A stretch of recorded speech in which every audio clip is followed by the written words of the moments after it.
Hello all, I am Mrs. Sandhya Gumbre from Dr. D.Y. Patil Institute of Engineering Management and Research, Akodi, uh, Computer Engineering Department. Actually, today's my topic is grid computing. How grid computing will affect on PO7, that is environment and sustainability. We'll see in this video. Okay. Uh, Actually, in week one, I have uploaded one YouTube link. The number of likes are 143 and number of views are 250. Week one contents in brief are cloud computing, how it is going to affect on environment and how we are going to provide demand and services to the users for developing their computational needs in a virtualized environment. So today we are going to see actually what is the grid computing. For that, what is conception, why grid we have to use, what are the grid topologies, what is grid architecture, key components, Globus toolkit, applications and more. So actually a grid hides its complexity in interconnect different resources and provides unified perception of the environment. Grid computing will work like a virtualization, which refers to a single system. A grid allows virtualization of heterogeneous resources everywhere, even global to form a pool of IT services.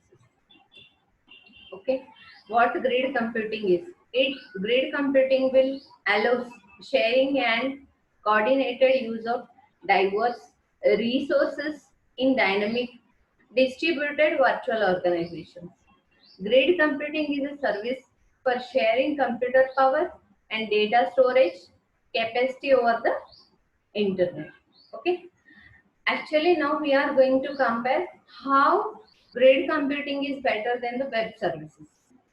Whereas in web services, there will be a naming will be uniform and it will access documents.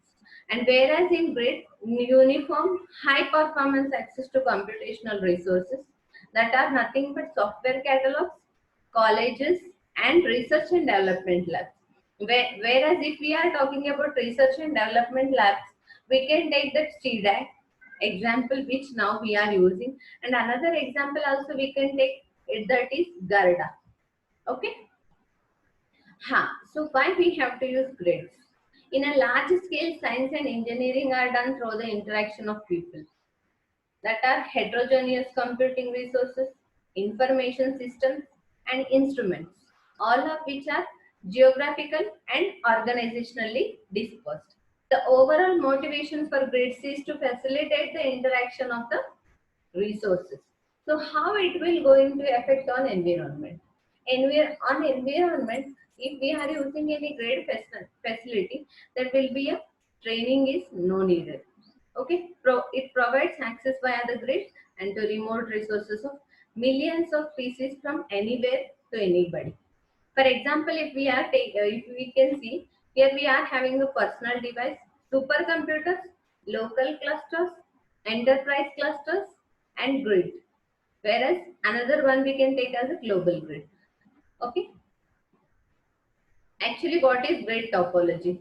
In grid topology, we are having three types. First one is intragrid, and second one is intergrid, and third one is single grid. Okay.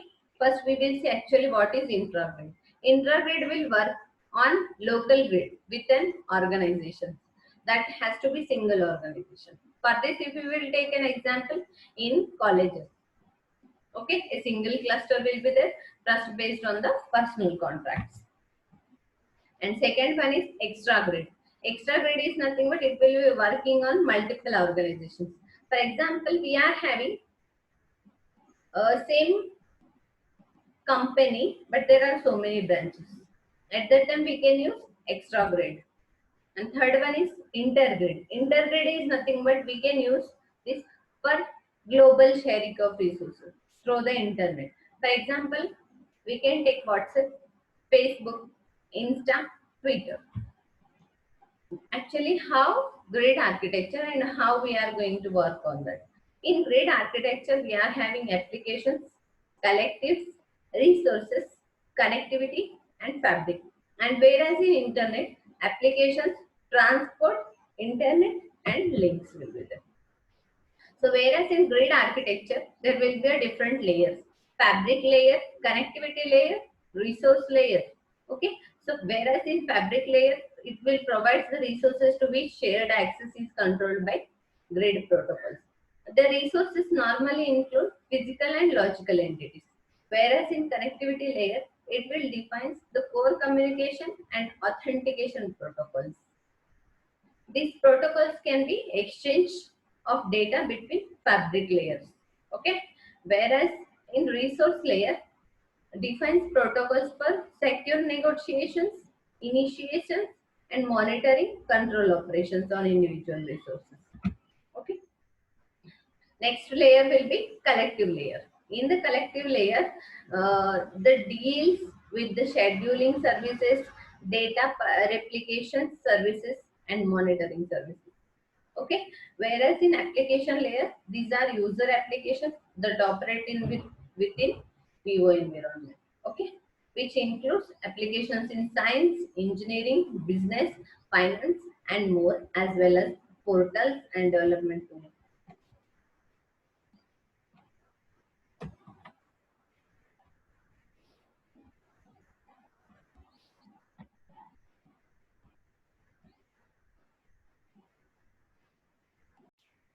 Okay. After this, how grid computing will be works.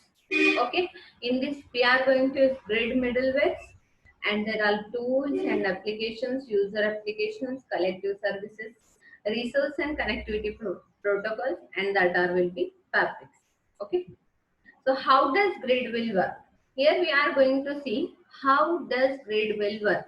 Here you have to submit your work, and the grid find convenient places to your data, and it will deal with the authentication to the different sites that you will be using. Organizes efficient access to data for running your jobs, that are will be migrations, replications. I think you people all know about replications. Replications are nothing but, for example, if we are going to take a repeated data, that will be called as an replications. And in that, we are going to run your jobs, monitor progresses, recovers from problems, tells you when work is completed. If there is a scope for parallelism, it can also decompose your work into convenient execution units based on the available resources. Okay. So how grid computing works? Here we are, if for example, if we are going to take supercomputer big mainframe, idle time, idle CPU, and idle CPU and idle time. For example, if I am going to take a supercomputer big mainframe, in that the person who is using any machine, how much time he is consuming and how he is going to use his machine, that can be calculated. Okay, how grid computing works? Virtual machine, virtual CPU, idle time, and ideal CPU. Okay. After that, in grid computing, there will be a 0% time consumption and 0% CPU time consumption. Okay. What are the key components for grid computing? There are a portal. By using that portal, we can use virtual computing resources. For example, there will be a user interface, and after that, user manuals and CPU and time consumption. Okay, what will be the security? Grid security infrastructure will be, portal will be there, GSI security will be there, virtual computing resource will be there. So how portal is going to work on GSI security? GSI security is nothing but grid security infrastructure. The overall security will be handled by grid technology, which we have seen in the previous slides by using grid topology. Okay.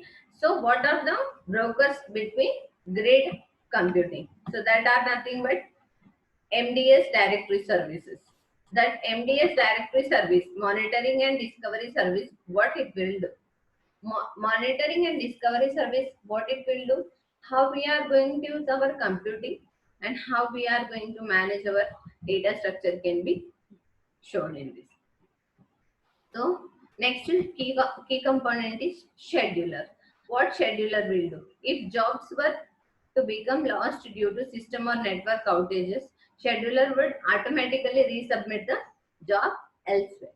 Okay. Data management. Grid access to secondary storages. Means what? How we are having in our memory, the grid will access only secondary storage. Okay. Are we clear now? Shall we move to next slide? Okay, we will move to next slide. Jobs and resource management. Grid resource allocation manager will be, actually it is a main key component for grid computing. It will provide the service to launch a job on a particular resource, checking the job status, and it will retrieve the results when the job is complete. Okay, what are the grid case studies? In grid case studies, we are having, actually I have taken Earth system grid, LEGO, and third one is Terra grid. So first we will see Earth system grid. Actually, what is an Earth system grid? In Earth system grid, it will provide climate studies scientists with access to large data sets. Data generated by computational models requires massive computational power. Most scientists work with subsets of the data. It will require access to local copies of data. Okay. What actually ESG infrastructure? It will archival storage systems and de-storage systems at several sites. Sorry. Storage resource managers and grid FTP servers to provide access to storage. Metadata catalog services, replica location services, web portal user interfaces.